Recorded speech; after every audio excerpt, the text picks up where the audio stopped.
జగన్ గారి మీద ఇప్పటికీ కూడా ఈనాడు, ఆంధ్రజ్యోతి, ఇంకా కొన్ని తెలుగుదేశం టీవీ ఛానళ్ళు, పత్రికలు ఎందుకు ఇంత ఘోరంగా అబద్ధాలు రాయడానికి కూడా సిగ్గుపట్టలేదు ఎందుకని పురుషోత్తం రెడ్డి గారు? ఇప్పుడు నిన్న వీళ్ళు సాక్షిలో చాలా ప్రముఖంగా ఇచ్చారు, ఏందే ఇంత పచ్చి అబద్ధం రాసావని. ఇది పరువు తక్కువ కాదా? అయినా కూడా మీరు చూస్తున్నారు మద్యం కేసు అని, అది అని. మద్యం కేసులో అయితే ఎన్ని రకాల అబద్ధాలు రాశారో మనం అంతా చూస్తూనే ఉన్నాం.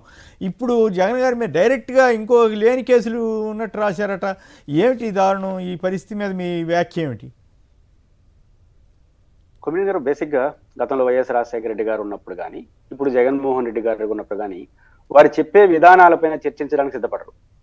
వాళ్ళ క్యారెక్టర్ని, వాళ్ళ వ్యవహార శైలిని తిప్పపొడుస్తూ తప్పుడు ప్రచారం చేసేదని టాప్ ప్రయారిటీ ఇస్తున్నారు. దాని అర్థం ఏంటంటే వాళ్ళని రాజకీయంగా ఎదుర్కొనే శక్తి సామర్థ్యాలు లేనప్పుడు ఇతర మార్గాలు ఎంచుకుంటున్నారు. ఇప్పుడు జగన్ గారిని ప్రతిరోజు విమర్శిస్తున్నారు అంటే అంత భయపడుతున్నారు అని అర్థం, అంత మించి ఏమి లేదు. రెండో అంశం, ఇప్పుడు జగన్మోహన్ రెడ్డి గారు ఆఫ్టర్ ఆల్ పులివెందుల ఎమ్మెల్యేలు అంటారు. మళ్ళీ ఆఫ్టర్ ఆల్ పులివెందుల ఎమ్మెల్యే కోసం క్యాబినెట్ కూర్చొని డిబేట్ పెడతాం. మరి వదిలే వచ్చి కదా ఆయన్ని. కాబట్టి ఇక్కడ పాయింట్ ఏంటంటే జగన్ గారి పైన ఇంతవరకు ఆంధ్రప్రదేశ్ ఏర్పడినప్పటి నుంచి, ఉమ్మడి ఆంధ్రప్రదేశ్ నుండి ఒక వ్యక్తి పైన, ఒక లీడర్ పైన ఇంత క్యారెక్టర్ని డ్యామేజ్ చేసే ప్రయత్నం చేయడం అనేది ఎప్పుడు చూసున్నాం. రెండోది, చివరకు ఆయన పెళ్లిళ్ళకి పోతే వచ్చే జనాన్ని కూడా ప్రీ ప్లాన్ ఏర్పాటు చేస్తున్నారు అనే స్థాయికి ఎవరైనా వచ్చారు అంటే దానికన్నా హాస్యాస్పదం ఏమైనా ఉందా? ఎప్పుడు కూడా జగన్ గారు, కొమ్మినేని గారు బేసిక్ గా ఇప్పుడు చంద్రబాబు గారు సభలో ఉద్దేశించి మాట్లాడుతుంటారు. తమ్ముళ్ళు మీకు నచ్చితే తప్పట్లో కొట్టమని అడుగుతుంటారు. వాళ్ళు కొట్టరో తర్వాత జగన్ గారిని కొట్టద్దన్నా కొడుతుంటారు. ఇప్పుడు ఎవరికున్న ఇమేజ్ అది, వారికి ఉన్న ఇమేజ్, వారికి ఎన్నికున్న ఇమేజ్. ఇప్పుడు డబ్బులు ఇచ్చి సభకైతే తీసుకురాగలం కానీ వాళ్ళు ఎమోషనల్ని తీసుకురాగలవా? డబ్బులు ఇచ్చి ఒక పెళ్లికో ఎవరైనా పెళ్లి అంత నీచంగా రాస్తాయి. ఎందుకంటే ఎల్లో మీడియా నిజంగా నాకు కూడా ఆశ్చర్యం వేసింది. ఇదేంది ఇంత దిగజారిపోయి రాస్తారా అని. పెళ్లిళ్ళకి ఎవరైనా వస్తారా? రమ్మంటే మాత్రం వస్తారా? డబ్బులు ఇస్తే మాత్రం వేరే వాళ్ళ పెళ్లికి వెళ్తారండి? ఇప్పుడు చాలా మంది, శివశంకర్ గారు ఒప్పుకోవచ్చు కానీ చాలా మంది వైసీపీ నాయకులు ఇబ్బంది పడుతున్నారు. జగన్ గారిని పిలవాలనే ప్రేమ, పిలిస్తే ఇంకో 20-30 లక్షలు ఎక్కువ అవుతుందనే బాధ. ఇక్కడ జనం వచ్చేస్తున్నారు. అంటే జనం జగన్ గారు వస్తున్నారంటే చూడాలనే తపన పెరుగుతుంది రాను. కాబట్టి ఇప్పుడు వాళ్ళకి ఎవరైనా పెళ్లి చేసుకున్నాడు ఎవడైనా 40-50 లక్షలు ఖర్చు పెట్టుకొని జనాన్ని పిలుచుకొచ్చి తప్పలు కొట్టిస్తారా? కాబట్టి ఎవరికి ఇట్లాంటి పని చేయరు. కాబట్టి పాయింట్ ఏంటంటే జగన్ గారికి క్రేజీ జనరల్ గానే ఉంది. ఎందుకుంది అది కూడా ఎందుకుందంటే ఆయన ఎంట్రీ, పొలిటికల్ ఎంట్రీని ఒక ఎమోషనల్. రాజశేఖర రెడ్డి గారి మరణం, ఆ తర్వాత సోనియా కేంద్ర ప్రభుత్వంతో కొట్లాట, 16 నెలలు జైలు, ఫైటింగే కదా ఆయన రాజకీయ జీవితం ప్రారంభం నుంచి ఫైటింగే. చివరికి ముఖ్యమంత్రిగా ఉన్నప్పుడు ఫైటింగే. ఇట్లాంటి ఫైటింగ్ చేసిన వాళ్ళకి సడన్ గానే ఎమోషనల్ ఇమేజ్ వచ్చేస్తుంది. కొమ్మినేని గారు ఇబ్బందులు వస్తాయి, ఎమోషనల్ కనెక్షన్ కూడా ప్రజల నుంచి వచ్చేస్తాయి. కాబట్టి జగన్ గారిని కలవాలని తపనున్న వాళ్ళు కలుస్తుంది. దాన్ని కూడా డబ్బులు ఇచ్చి మేనేజ్ చేస్తున్నారని ద్వారా మీ స్థాయిని మీరు పడేసుకుంటున్నారు తప్ప ఆయనకి ఏం కాదు. కాబట్టి జగన్ గారిని 2 కారణాలు. ఒకటి, ఇలా విమర్శిస్తున్నారంటే ఆయన ఇమేజ్, ఆయన ప్రాధాన్యత ప్రజలు మరింత పెంచుకుంటున్నారు. 2, ఆయన్ని ఒక 1.5 గంట ప్రెస్ మీట్ పెడితే చివరిలో వచ్చే ఒక మంచి డైలాగ్ని దాన్ని పట్టుకొని డిబేట్లు పెడుతున్నారు. అంటే 1.5 గంట వదిలేస్తారు. అంటే దీన్ని బట్టి అర్థం ఏంటంటే జగన్ గారు లేవనెత్తే ప్రశ్నలకు సమాధానాలు లేవు, జగన్ గారి ఇమేజ్ వస్తుంది కాబట్టి రాలేదు. ఇప్పుడు ఇంత ఘోరంగా పచ్చి అబద్ధాలు రాయాల్సింది తెలుసుకుని రాయాలి కదా. ఆ కేసులో ఎవరున్నారు ఏం కాదని రాయకుండా, అది తెలుసుకోకుండా ఇష్టం వచ్చినట్టు. ఇది ఒకటే కాదు, మీరు గత ఏడాదిన్నరగా చూస్తే అంతకుముందు కూడా అనేక అబద్ధాలు రాయటం, అనేక అబద్ధాలు. మామూలుగా ఎవరైనా పేపర్లో వార్త చూసి సరి చేసుకుందాం, తప్పు జరిగింది కాబోలనుకోవాలి. కానీ ఇప్పుడు పేపర్లాళ్లే తప్పులు రాస్తే ఎవరికి చెప్పాలి? అబద్ధాలు రాస్తే, పచ్చి అబద్ధాలు రాస్తే ఎట్లా? అంటే ఉద్దేశపూర్వకంగా రాసేవాడిని ఏం చేయలేం కదా. ఇప్పుడు తెలుసో తెలియకుండా రాస్తే తెలిసి రాయన సలహా ఇస్తాం. దీనివల్ల పోవట్లేదా? అంటే ఆల్రెడీ పరిస్థితి వచ్చింది అనుకోండి, ఇంకా దిగజార్చుకోవటం ఏంటి అనేది పాయింట్. వాళ్ళు అలా చేయడం ద్వారా ఒక రకంగా ఇండైరెక్ట్ గా జగన్ గారికి మేలే చేస్తున్నారు.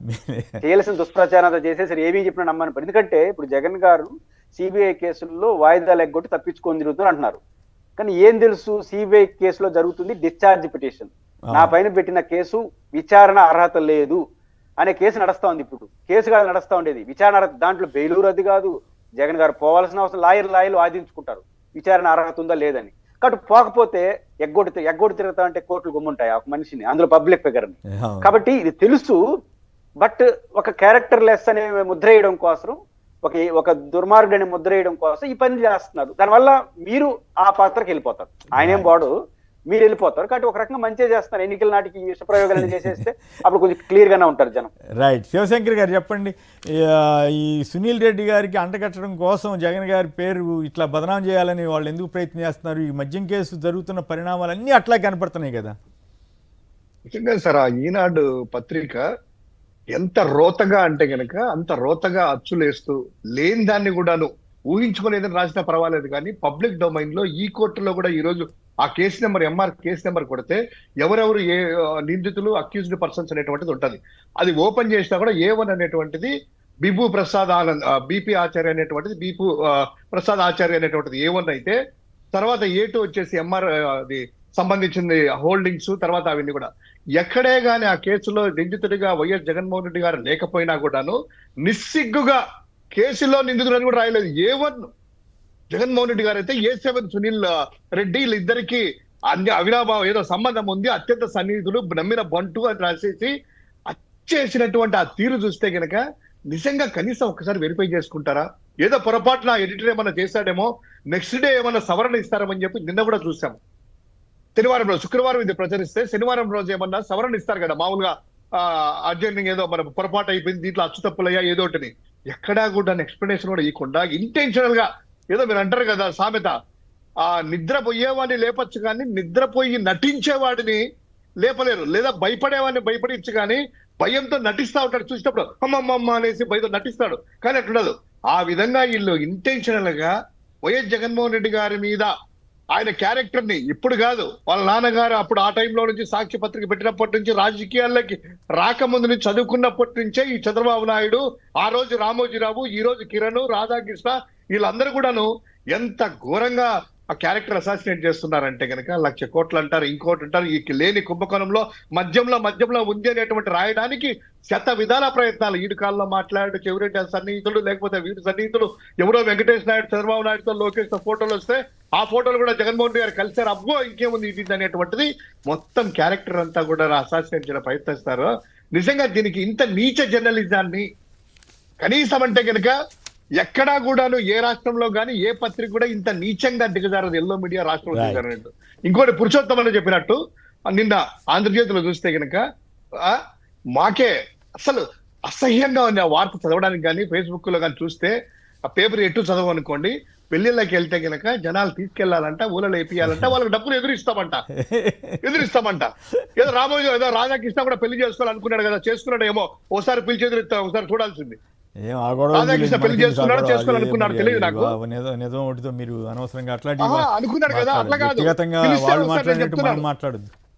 లేదు దానికి సంబంధించిన మాట్లాడలేదు, చేసుకోవడం లేదో ఏదో అన్ని వార్తలు వచ్చాయి సోషల్ మీడియాలో. ఒకసారి నిజంగా చేసుకుంటే జగన్మోహన్ రెడ్డి గారిని పిలవండి, ఇక్కడ పెట్టుకోండి, ఎక్కడ పెట్టుకుంటారో జనాలు మీరు చూడండి ఒకసారి. రైట్.